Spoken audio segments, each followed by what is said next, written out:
All right, let's dive into some of today's biggest stories. We've got AI making headlines, political intrigue, and even some practical tips for better sleep. Should be an interesting one. Yeah, looking forward to it. So first up, let's talk about ChatGPT. This article from BGR is saying there's a huge upgrade in the works called Orion. Could be 100 times more powerful than GPT-4. And they're saying it could drop as early as December. Wow, December, that's right around the corner. I know, right? It feels like GPT-4 just came out. But here's the thing. The name Orion, I think OpenAI is being strategic here. Remember all that talk about GPT-5 and artificial general Oh, intelligence? absolutely. It was everywhere. Well, Orion might be a way for them to kind of sidestep those expectations, control the narrative a bit. I see what you mean. It's like they're saying, hey, this isn't AGI, it's just Orion. Exactly. But make no mistake, they're pushing the boundaries. And this whole thing about Orion potentially being exclusive to OpenAI's partners at first That's interesting. makes you think, right? Is it about responsible development? Testing it out in controlled environments before releasing it to the wild? Or is it more about solidifying their position in the market, becoming indispensable to other companies? Could be a bit of both, honestly. It's a smart move either way. Oh, and don't forget Sam Altman's cryptic tweet about winter constellations. Yeah. People are convinced it's a hint about Orion. So it wouldn't surprise me. They love to keep us guessing, don't they? It definitely creates a buzz. Okay, so enough about AI, for now at least. Hmm. Let's talk about something a little more down to earth, shall we? Sure. This next story is pretty wild. Fiona Hill, the top Russia expert, she did this interview with Politico, Oh, yeah, I saw that. and she dropped a bombshell, Right. said that both Trump and Elon Musk are talking regularly to Putin. Regularly. Wow. Yeah. And her take on it is that it's all about power plays within this, global oligarchy. These guys, they're not playing by the same rules as the rest of us. Yeah, national loyalty, the concerns of ordinary citizens, that's not really on their radar. And Hill, she really calls out Musk on this, links his support for Trump's reelection campaign to this desire to kind of own the state, advance his own business interests. Be bold to say that outright. Oh, absolutely. But it raises this question, are we heading towards a world where the line between business and government is just completely gone? I don't know. It's a scary thought. It is. And Hill, she draws this parallel to how oligarchs took control in Russia. Ended up being controlled by Putin himself. Oh, wow. She's not pulling any punches. Nope. She even points to these billionaire newspaper owners who are preventing their papers from endorsing a candidate. Really? Why would they do that? Well, Hill suggests it's to avoid conflict with their other business ventures. Like they're so entangled it's impossible to separate their political influence from their economic interests. That's unsettling, to say the least. Yeah, no kidding. Makes you wonder about the future of a free press, doesn't it? Definitely does. All right, let's take a break from all this heavy stuff for a second. How about we talk about sleep? You ever find yourself waking up in the middle of the night just staring at the ceiling? All the time. It's the worst. I know, right? It's like your brain just decides to switch on at 3 a.m. for no reason. And then you can't get back to sleep. Exactly. Yeah. Well, this Mind Body Green article I found, it has some interesting advice from a sleep doctor. And it's kind of counterintuitive. Oh, what do they say? They actually recommend getting out of bed if you can't sleep. Really? I always thought you were supposed to just lie there and try to relax. Yeah, that's what I always thought too. But apparently lying there awake just reinforces the association between your bed and not sleeping. So it's like you're training your brain to think of bed as the place where you don't sleep. Exactly. So instead, you get up, do something calming, and only go back to bed when you're actually tired. Interesting. Might have to give that a try. Yeah, me too. Okay, so back to the news. This next one is about something we all use every day, probably without thinking too much about it, are stoves. Stoves, what about them? Well, this article from Eating Well, it takes a deep dive into the health and environmental risks of gas stoves. And honestly, it's kind of scary. Scary? How? Well, apparently gas stoves emit all sorts of pollutants, even when they're off. Nitrogen dioxide, benzene, carbon monoxide. Seriously, even when they're not on. Yep. And these things are linked to some pretty serious health issues. Asthma, cancer, cardiovascular disease. I had no idea. How worried should we be about this? Well, the World Health Organization recently lowered its recommended exposure to nitrogen dioxide by a whopping 75% based on new research. So yeah, it's definitely something to think about. Wow, 75%. That's a big change. Right. Shows you how what we consider safe today might not be so safe tomorrow. Good point. So what can we do about it? Ditch our gas stoves altogether. Well, the article talks about switching to electric, or at least improving ventilation. using air purifiers, that kind of thing. Okay, so there are options at least. Yeah, definitely.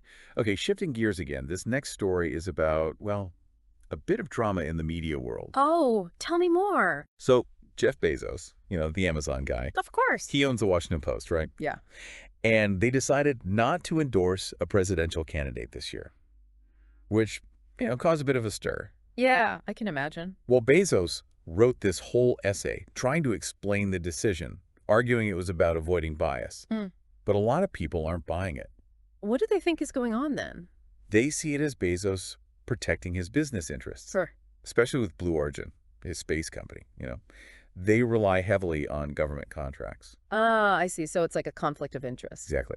And it gets even more interesting because Bob Woodward and Carl Bernstein, the guys who broke the Watergate scandal, Oh, wow. The legends themselves. yeah, they actually called Bezos out on this, said it sets a dangerous precedent. Wow, that's a big deal. Yeah. And it really highlights this tension between journalistic ideals and the realities of media ownership. Absolutely. It's like, can a billionaire owner, even with good intentions, truly guarantee a free and unbiased press? It's a tough question. Okay, ready for a little tech talk? Hit me with it. So this article from eNews Analog, it's about Samsung and their work on selector-only memory, or SOM. SOM. What's that? It's this new type of data storage that could be a game changer. And what's really cool is that Samsung is using computer modeling to speed up the development process. Oh, that's smart. So instead of years of trial and error in the lab. They're running thousands of simulations, narrowing down the possibilities before even setting foot in a lab. That's incredible. How many simulations are we talking about here? Over 4,000, apparently. They managed to narrow it down to just 18 potential material combinations for real-world testing. Wow. Talk about efficiency. It's like they're fast forwarding through the research process. All right, back to elections, but this time it's Elon Musk in the hot seat.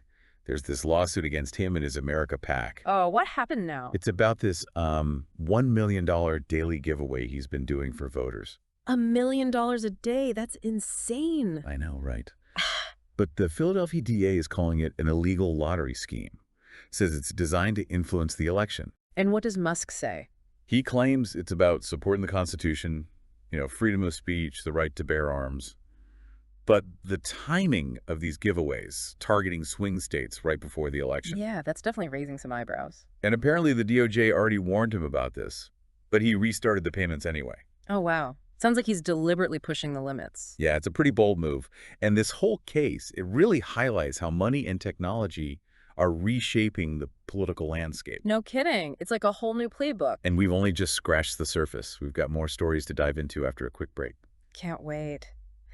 So, speaking of tech giants throwing their weight around, Meta, Facebook's parent company, Yeah, what about them? well, they're getting into the podcasting game. Podcasting, really? What are they doing? They've developed this AI tool that can actually generate podcasts automatically. AI-generated podcasts. Is that even possible? Apparently so.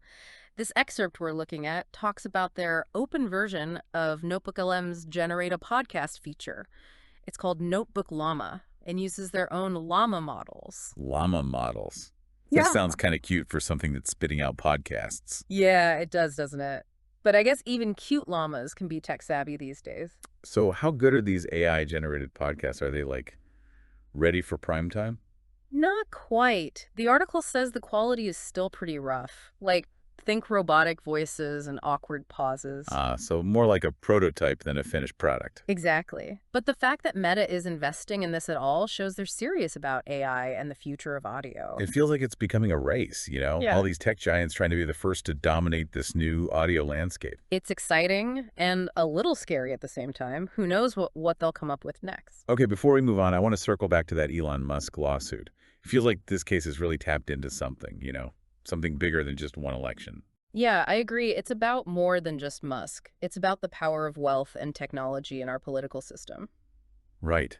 Are we heading towards a future where elections are just bought and paid for by whoever can spend the most on tech-driven influence campaigns? It's a disturbing thought, and it makes you wonder, where do we draw the line? Exactly. And I think it also underscores how important it is for us to stay informed, to be critical of the information we're bombarded with and hold those in power accountable, no matter how rich or influential they are. Absolutely. We can't just be passive consumers of information. We have to engage question and demand transparency. Okay, let's switch gears again and talk about something a little more optimistic. Remember that Samsung article about selector-only memory? Yes, the one about their super fast data storage technology. Right. Well, it turns out this technology could have implications way beyond just our phones and computers. We're Right. talking self-driving cars, medical devices. Wow, really? How so? Well, it all comes down to speed and efficiency. Imagine self-driving cars that can react in real time to changing conditions because their data processing is so much faster.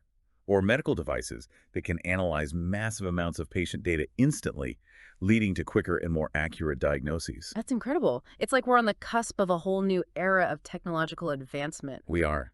But with any new technology, there are always potential risks and downsides. Of course. Like what? Well, for example, as data processing becomes more powerful, the issue of privacy becomes even more critical. How do we ensure our data is protected when it can be accessed and analyzed so quickly? Yeah, that's a really important point. It's like a constant balancing act, isn't it? Pushing the boundaries of what's possible while also being mindful of the potential consequences. It is. And it brings us back to that question of who controls this technology. Will it be used to benefit humanity as a whole, or will it just further concentrate power in the hands of a select few? That's the million-dollar question, isn't it? And it's one we all need to be thinking about. Absolutely. Because the future is being shaped right now, and it's up to us to decide what kind of future we want to create. Well said. And that's a powerful note to end on. Thanks for joining me on this deep dive today. It's been a great conversation. Likewise. Always a pleasure to explore these complex topics with you. And to our listeners, thanks for tuning in. We'll see you next time for another thought-provoking exploration of the stories that matter.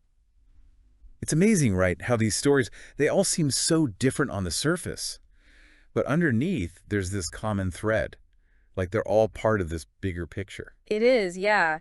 This web of interconnectedness, it's kind of mind-blowing when you really start to think about it. And it makes you realize, like, we're not just passive observers in all of this. The choices we make, they matter. Yeah, they really do. Every little thing we do, it ripples out and affects the world around us in ways we might not even realize. So as we wrap up today's deep dive, I want to leave you with a question. What kind of impact do you want to have? What kind of world do you want to create? It's a question worth asking ourselves every day. The future is in our hands. And that's a wrap on our show for today. Thanks for listening.